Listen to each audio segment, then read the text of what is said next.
I want to see that man in jail. I want to see him spend the last little bits of his life with no freedom. Lucille has had her life stolen by that man. What's wrong with our law system when somebody admits to killing somebody and they can still walk free?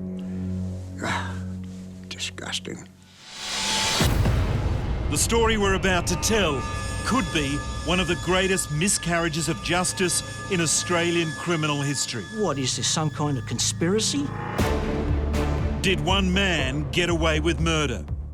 You mean to tell me that you've gone 40+ years to sit me here? Why didn't you do it in 1970? Wish we had, Geoffrey. Wish we had. Leaving a family's faith shaken to the core. He's just confessed. You've got to do something about it. I can categorically prove he's a liar, but I cannot prove him to be a murderer. For investigative crime reporter Adam Shand, this case is personal. We're doing this story in order to right a wrong. With your help, we can bring a killer to justice. You'll be a hero, an absolute hero to me.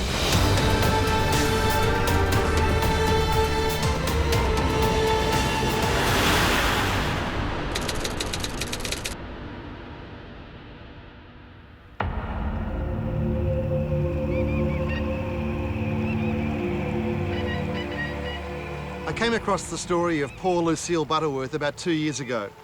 That was after the Tasmanian coroner declared it was likely that she was strangled to death and her body disposed of on the banks of the Derwent River.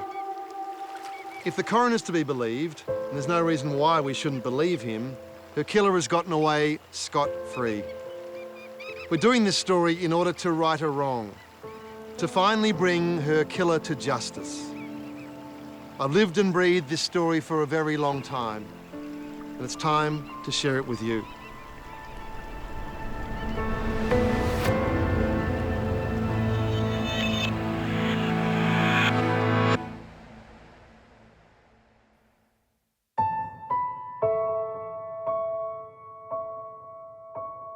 Most people, after they'd talked with her just for a minute or two, they liked her. Yeah, it was she just had that attitude, radiant, you know. Had a little playhouse up the back. It was actually the old chook house, and it was all cleaned out and made it nice. And she'd, you know, want me to go up and have cups of tea. You know, it was good. Yeah, it was fun. When Lucille finished school, she started modelling and took a job at the TV station in Hobart. She had an orangey-coloured uniform. That was the office uniform. And the coat, that black coat with the white. She modelled that coat and she walked around, and then she came over to where I was sitting and she said, "I love this, Mum. Can I have it?" I said, "Yes, you can have it."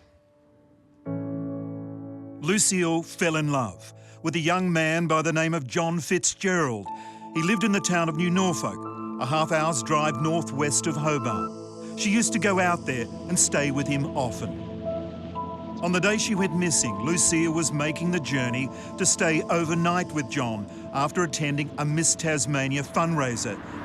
She planned to drive there in her little Austin A40. My father thought that it was too dangerous driving up that dark, lonely road, but it was for her safety, for her care. Parents, that's what they do. So she took the bus. Yeah, and well, we know what happened after that. Lucille got a lift to this spot in Claremont where there used to be a bus stop. In 1969, all the buses to New Norfolk had to stop here. But on August 25, police believed there was a problem. The bus she wanted to catch was late. She thought she'd missed it. A car pulled up and she accepted a ride. And that was the last time anyone saw Lucille Butterworth.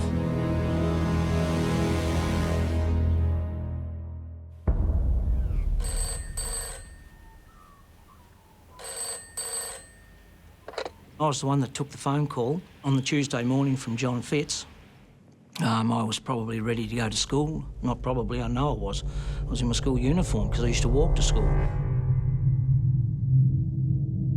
What did John Fitzgerald say? Is Lucille there? Quote, unquote. And I said no. So I just called out to Mummy, I think you better come here and have a chat to John Fitz. And I think she might have said something like, well, no, well, she's supposed to be up with you. And I'd assumed John said, well, no, she didn't come up last night. And that was when Mum sort of started to collapse, so I grabbed hold of her. Otherwise, she'd have ended up on the floor. And I think I might have said something like, it'll be all right, Mum, you know, we'll be right, we'll find her. The Butterworths immediately reported Lucille's disappearance. What do you recall the police did in those early days? Nothing. So this was just so out of character for her. Absolutely out of character. And the general consensus in the police force was that she was a runaway. Lucille wouldn't do a thing like that. She loved us all. Her family knew Lucille would not have run away. She had a good job, she was in love, and she'd only taken enough clothes for an overnight stay. Something awful had happened to Lucille, and it came to her father in a terrifying dream. He said he woke up one night, he was choking. There was a white light, a red one outside the window. He said to me, quote, Lucille has been murdered. That's what he said.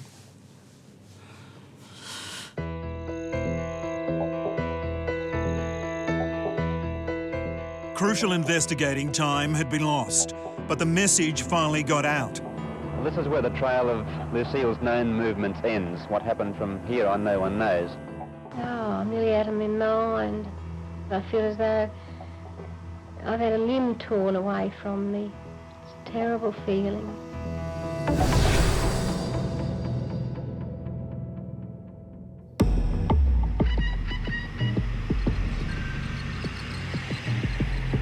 The police soon turned their attention to New Norfolk, the town where Lucille was headed. They formed a view about a former policeman turned taxi driver, John Gannon Lonergan. He had a history of picking up women in bus stops and sexually assaulting them. The chief investigating officer, Inspector Orb Canning, was so convinced that Lonergan had murdered Lucille, he refused to investigate any other leads. Canning was, he was fixated with Lonergan, there was no doubt about that. Well, for one thing, Lucille wouldn't have got in the car with him because she didn't know him.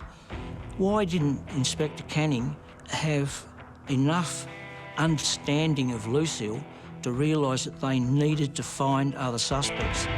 Canning's tunnel vision proved disastrous. The case against Lonergan stalled when police investigators were unable to place the rapist near the Claremont bus stop, where Lucille went missing on August 25. Lonergan was a prime suspect, but nothing happened. What toll did that take on your parents? Well, it took a huge toll on both Mum and Dad. I'm sure Dad died of a broken heart. And having a daughter of my own, I can understand that now. And for Mum, she didn't want to leave the house that we were in because she thought Lucille was going to walk up the driveway. When Lucille's parents died, they left instructions for their ashes to be scattered in a rose garden across the road from the bus stop in Claremont. They lived in hope until the very end.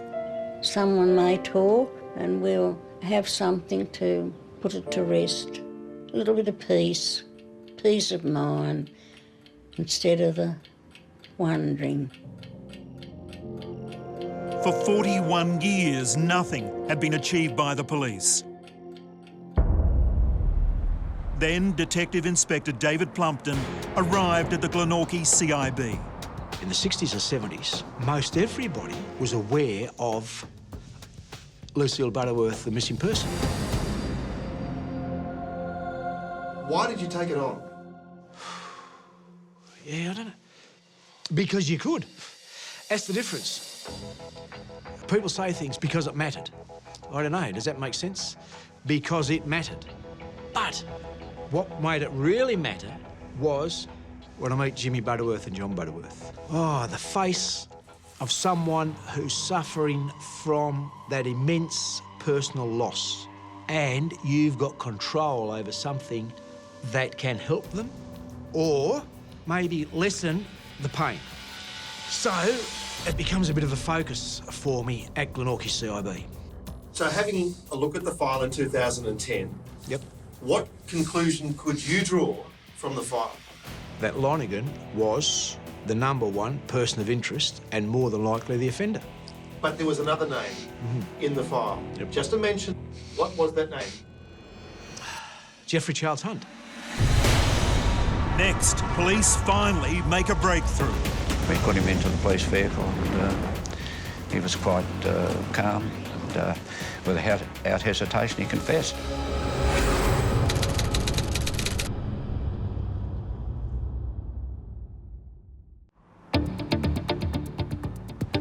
When Detective Plumpton dusted off the file on the disappearance of Lucille Butterworth, he found an unfamiliar name. Geoffrey Charles Hunt.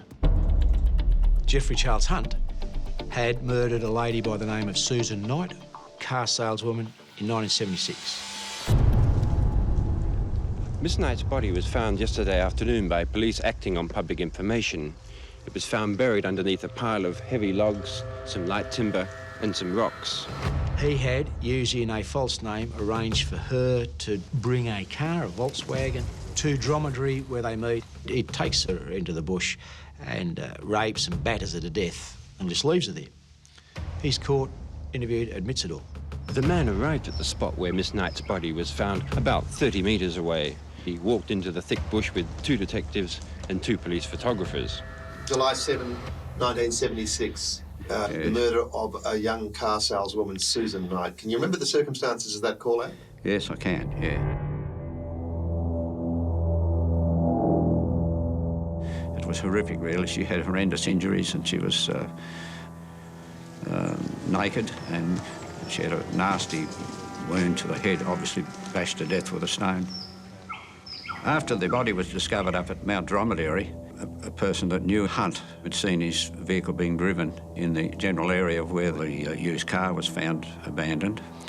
And as a result of that, we decided that he was a person of interest and we would pick him up and interview him in relation to it. The man accompanied detectives back to the car and drove off towards Hobart. We put him into the police vehicle and he was quite calm and without hesitation he confessed to murdering the girl Knight. In the vehicle, you told me? In the vehicle on the way to the Glenorchy police station, yes. So you get there and the formal interview begins? Yeah, we get there and we do the formal interview, which was in the form of typewritten record of interview. And that was done by me in the presence of Detective Dillon. Remember, this is 1976. Police didn't use videos and computers. It was all typed or handwritten. Barry Dillon had worked on Lucille's disappearance 7 years prior, and something in Geoffrey Charles Hunt took him back to 1969. So he asked Hunt, could he help with Lucille as well? And what happened next was extraordinary. At the conclusion of the interview, he said, yes, I know all about that. And he went on to say that he'd picked her up from the bus stop. He knew her, of course, so she accepted the lift and on the way to New Norfolk, on the other side of a place known as the lime kilns, he stopped the car in a cutting further past the lime kilns, and when he stopped the car, something come over him, that was the words he used, and he grabbed her and tried to kiss her and she struggled. Next thing he knew, he said he had his hands around her throat, strangling her. In fact, he said he did strangle her and she died.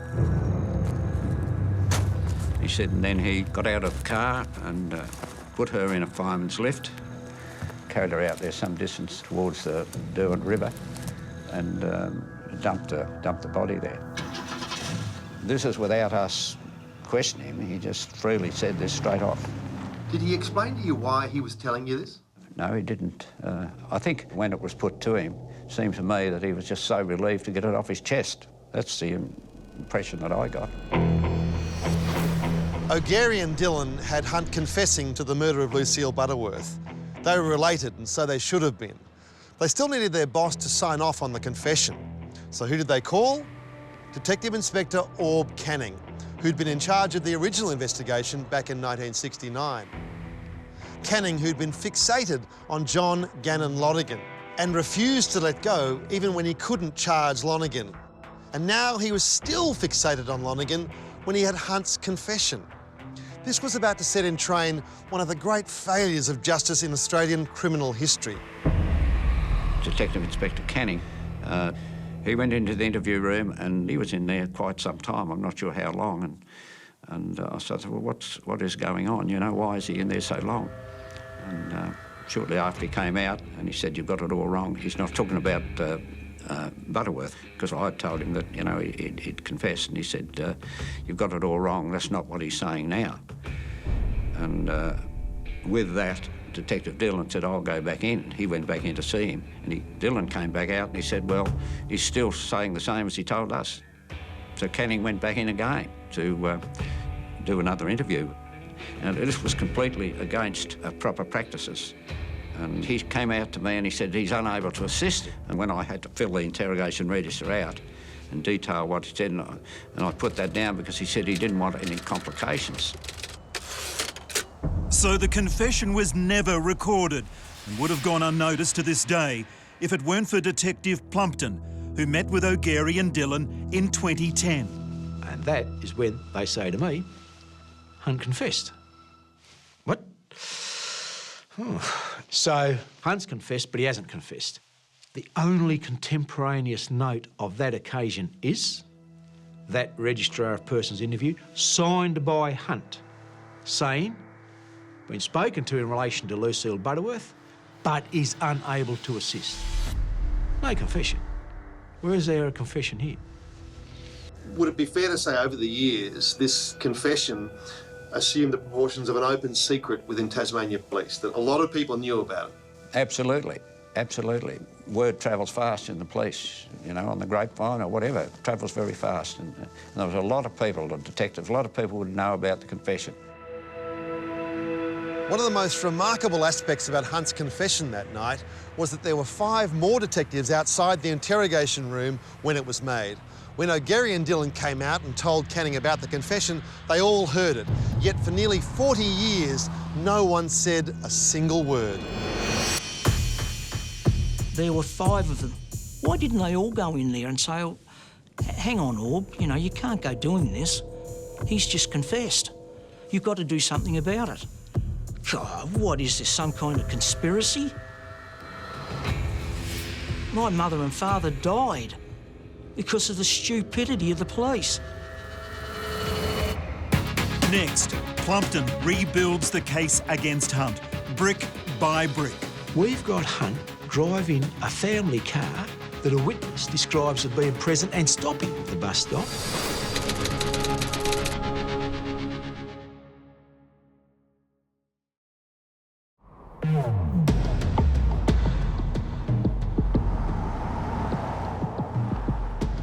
Once Plumpton discovered the botched confession from 1976, he needed to prove that Hunt killed Lucille Butterworth. So much time had passed. Her body had never been found and Hunt was back in the community. He'd been released from jail after serving 24 years for the murder of Suzanne Knight. Plumpton convinced the Tasmanian coroner to hold an inquest into Lucille's disappearance, but he needed a brief of evidence.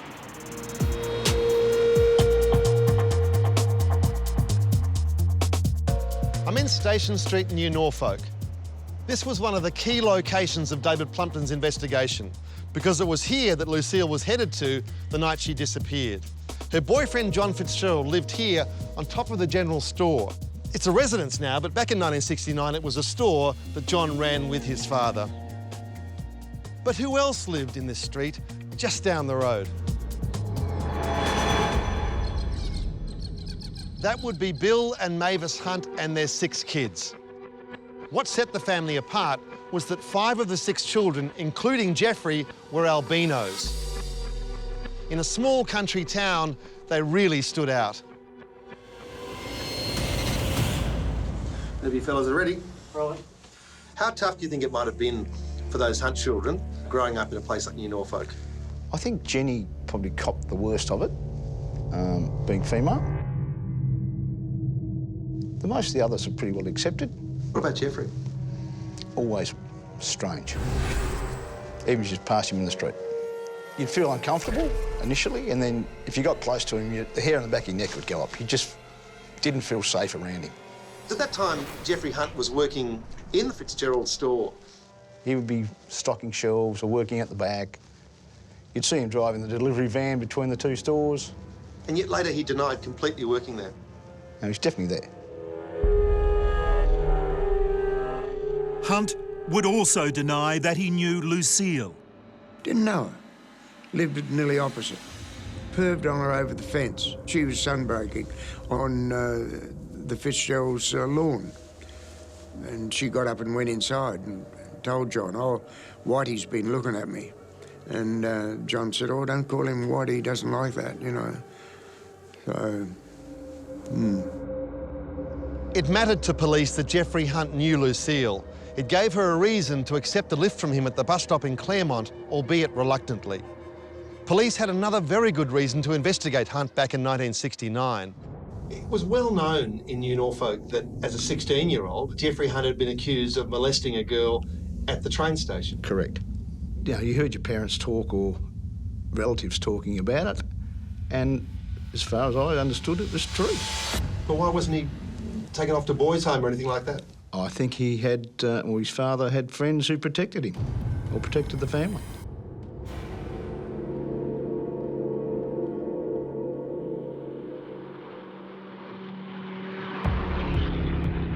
Plumpton's team had a lot of work to do around this bus stop here in Claremont. They had to prove that Geoffrey Charles Hunt could have driven past here on his way home about the same time as Lucille Butterworth disappeared. If they could do that, they could put a strong circumstantial case before the coroner. And Detective Carrie Millhouse, a key member of Plumpton's team, did just that. He is meticulously going after bits and pieces, pulling things back from the 1960s, the 1970s, highlighting things. And all of a sudden, we've got Hunt driving a car. We've got Hunt driving a family car in and out of work. We've got Hunt driving a car that a witness describes as being present and stopping at the bus stop. No one had this in the past, but we now have. So we're not relying on an apparent confession. We've now got Geoffrey Charles Hunt, known murderer, driving by, stopping at the bus stop. Lucille Butterworth there prior to this car stopping. Lucille Butterworth not there after the car leaves.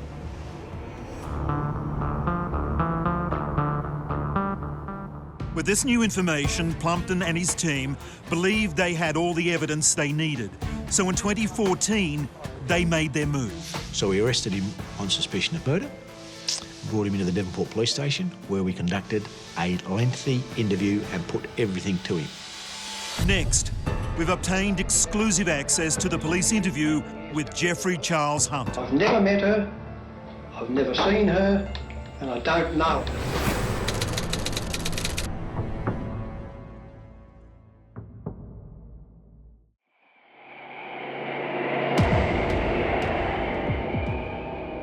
Okay, recording.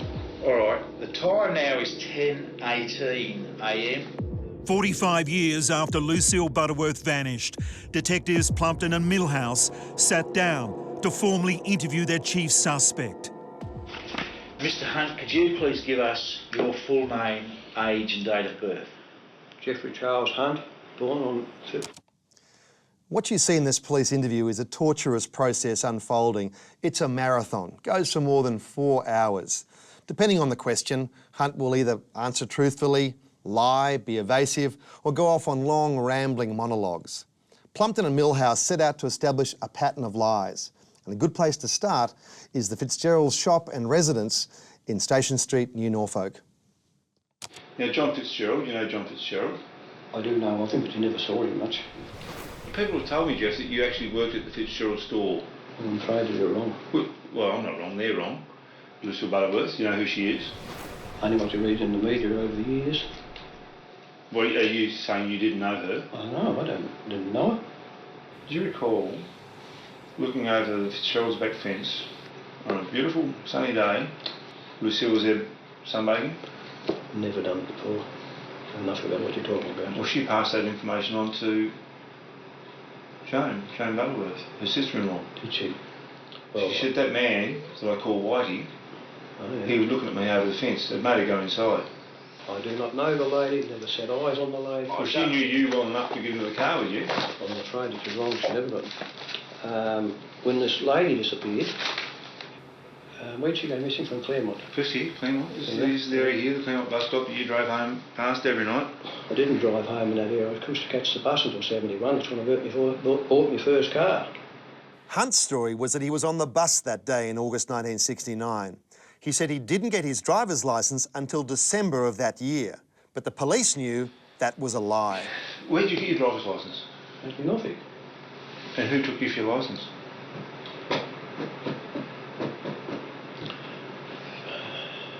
Kicked out of the bloody police force.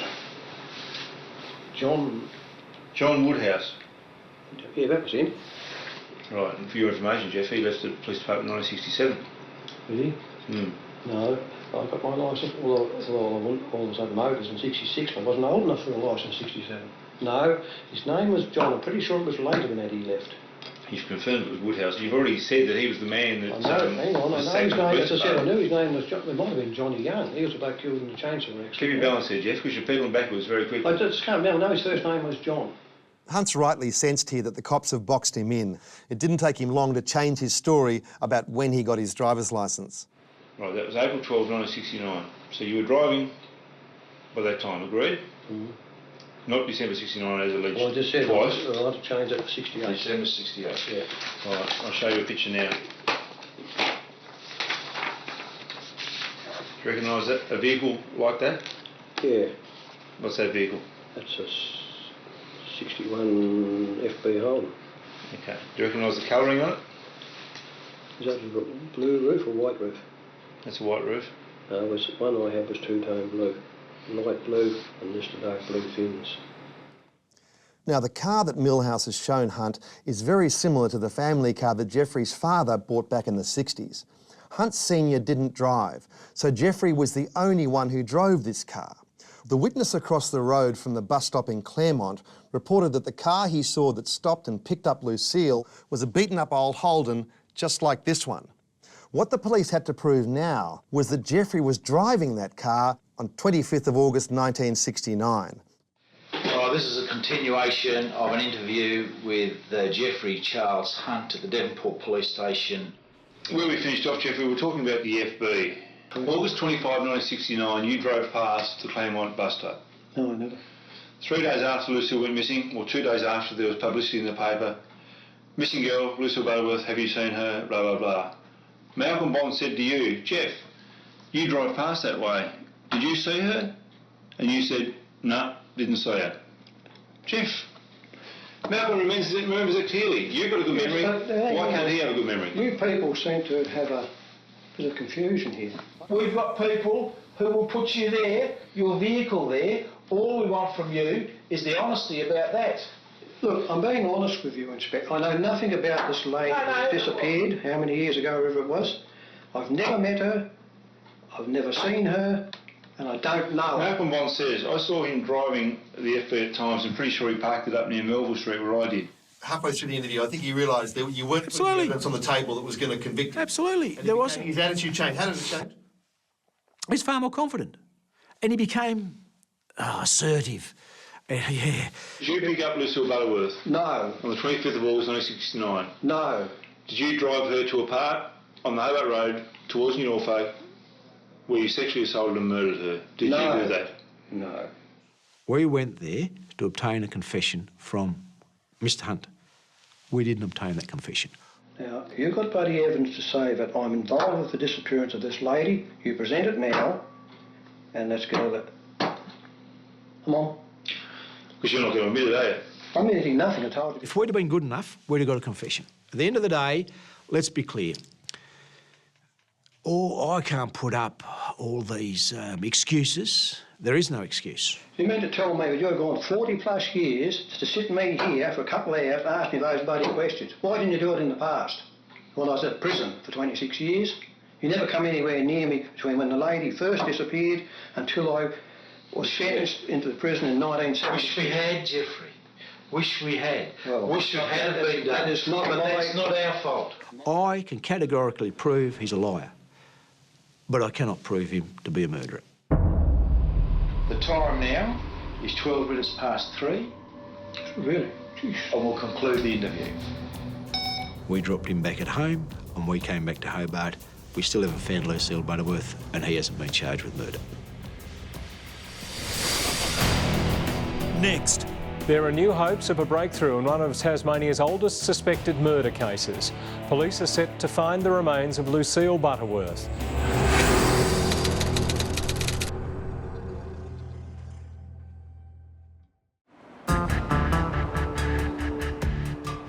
Despite an epic 4-hour interview, the police had failed to extract a murder confession from Hunt. They didn't have a body either, so they ordered a dig.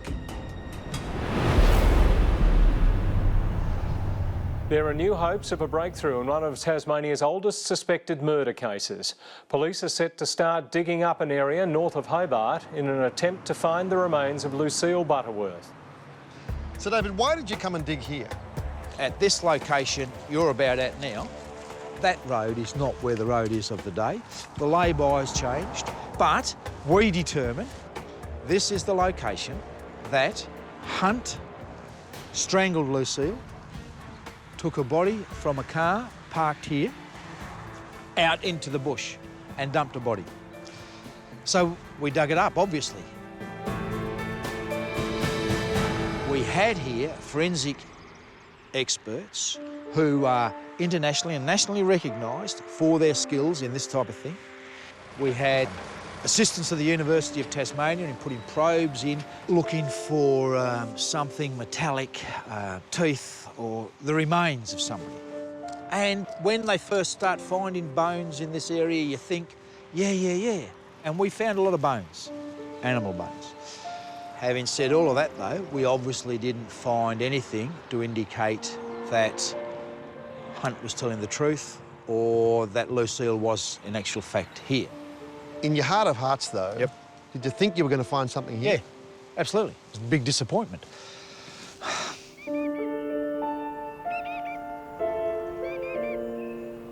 One of the issues, of course, is where the water is here. Yeah. And the critics say, well, he must have put her in the river. Yes. And we all speculate and guess about the fact, oh, he's a local. Where would he have gone as a local to do this? If it had been premeditated and he thought, right, I'm going to pick this girl up, or he's decided I'm going to murder her, he would have gone to a far more secluded spot. But he's not looking to hide. All he wants to do maybe is to kiss her. And so he hasn't chosen a spot out of the view of everybody. He's chosen a spot where he thinks he can do something. The end result has been an absolute unmitigated tragedy. There was no body and the clock was ticking. The coroner's inquest was coming up fast.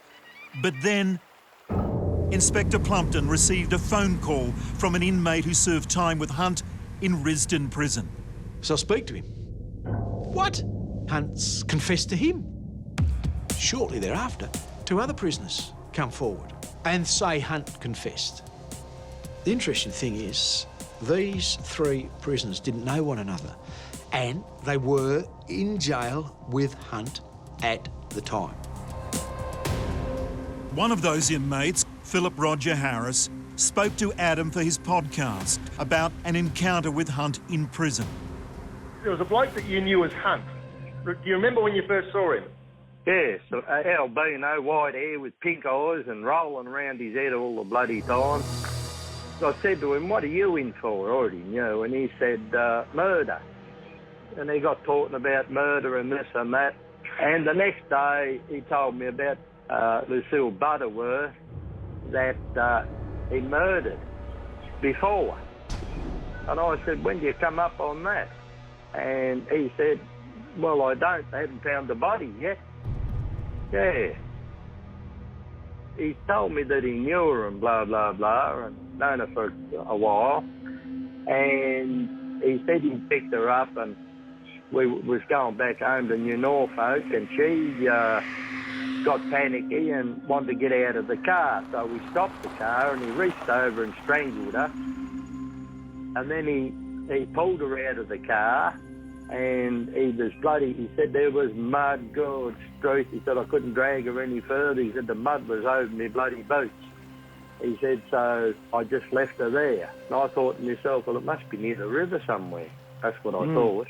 I asked him, would he ever do it again? He said, yeah, sure. He said, I loved her. Did you think about telling the police what Hunt had told you?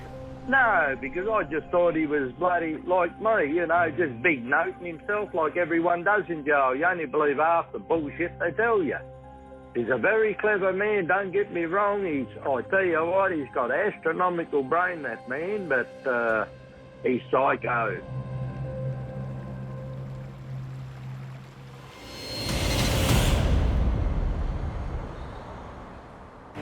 The inquest into the 1969 disappearance of model Lucille Butterworth began in Hobart today.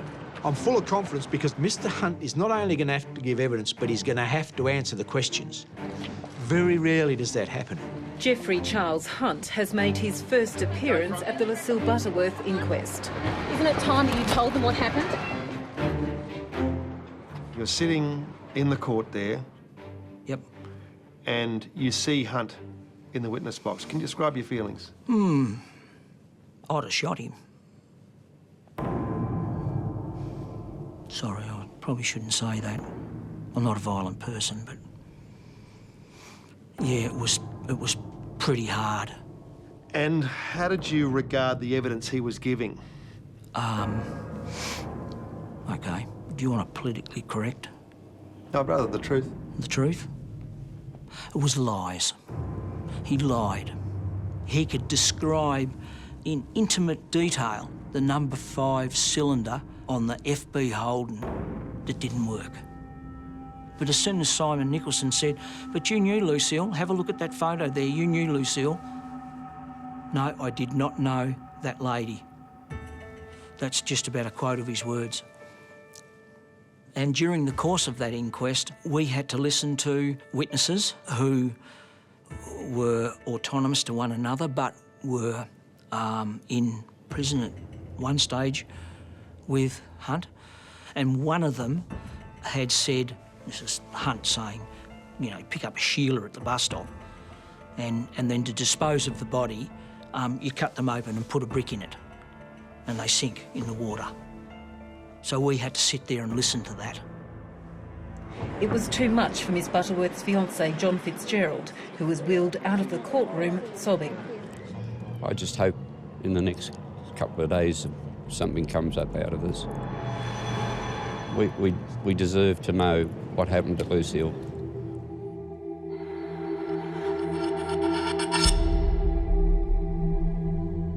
Lucille Butterworth's family waited almost 50 years, but it took coroner Simon Cooper less than 10 minutes to deliver his finding that Geoffrey Charles Hunt had killed her.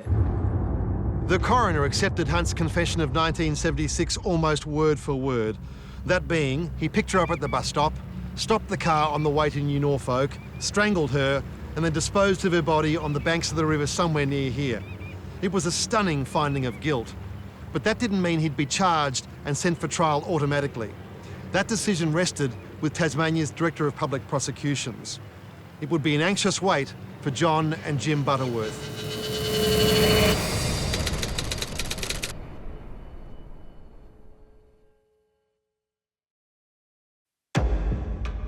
The Tasmanian coroner found that Geoffrey Charles Hunt killed Lucille Butterworth in 1969, but the decision as to whether he would be prosecuted, that rested with the DPP. Haven't you lied about this time and time again?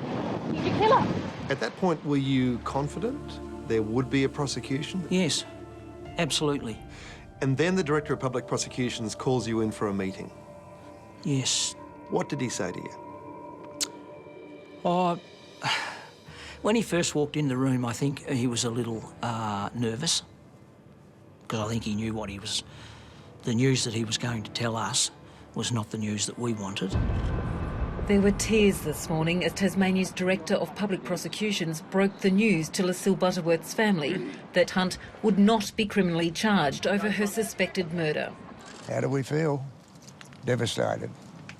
Mr Coates said, "I have also concluded on the relevant and admissible evidence there is no reasonable prospect of convicting anybody with Miss Butterworth's death." How much evidence do you need? How much does our law in Australia need to hear things like this to be able to act? Can't believe it. I do not believe that this sort of thing can happen now. And You lost faith in the system, Jimmy? Absolutely. Absolutely. Isn't it time that you told them what happened? As it stands now, everyone thinks he's guilty. You begin to realise, no, this is an injustice. It's not justice. We want him brought to justice. We want him put behind bars. That's what we want for Lucille.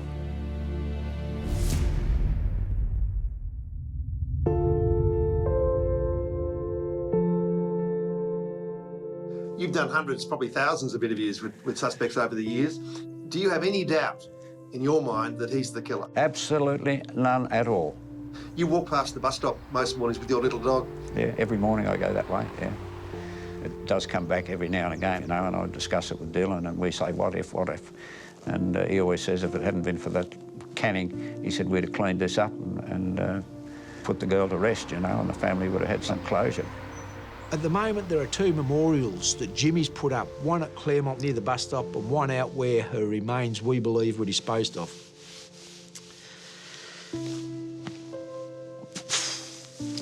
Is that enough? No. I'm too close to this story now, I'll admit that. I want a result for Jimmy and the family who've been tortured by Lucille's disappearance. And time is running out. You're now 82 years of age. You've just got a pretty devastating diagnosis of your cancer. It's terminal, yeah. 6 to 15 months or something. Well, that depends. This is what the doctors say. Do you fear that due to the incompetence, the arrogance, the technicalities, that you may not get an answer while you're still living? Well, it's very possible. Very possible now that we've had that sort of answer, you know, from the DPP.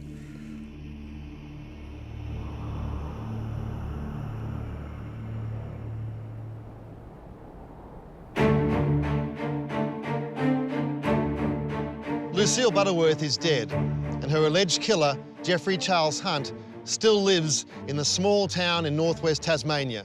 I can't name that town for legal reasons. But I reckon he'd be the loneliest man in this state, and it's hard to argue that he doesn't deserve to be so. When I was making my podcast, I decided I needed to see him, to understand what his life was like. So I staked out his house, I followed him around for the best part of a day, and I took this photograph of him. I must say it was unnerving to be in his presence. And I'm not the only one to seek him out in his hometown. You worried everybody, Jimmy. I know, but I only went to have a look. I photographed the house with its sheets off a bed hanging as curtains and couldn't see him, but I pulled the car forward a little to see the side windows and the curtains moved and then slowed down and didn't move anymore. And so I assumed that he did see me. What would you have done if he'd come out? Well, Adam, I'll ask you, what would you do? What would you think? I know what I'd want to do. Right. But I'm not you, so I can't answer for you.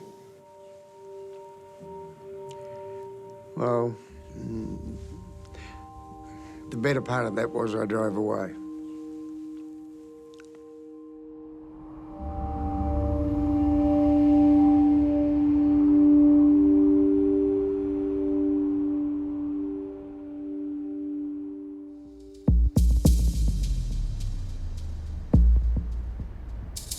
I've been reporting crime now for about 2 decades, and I can't think of a more obvious miscarriage of justice. I sought an interview with David Plumpton's successor at Glenorchy Police Station, and the police media unit told me there's no active investigation into Lucille Butterworth's murder.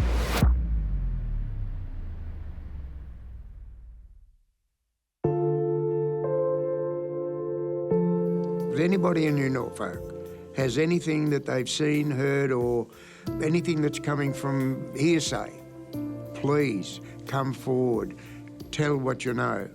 It's not going to hurt you. Nobody's going to hurt you. You'll be a hero, an absolute hero to me and those that were around Lucille.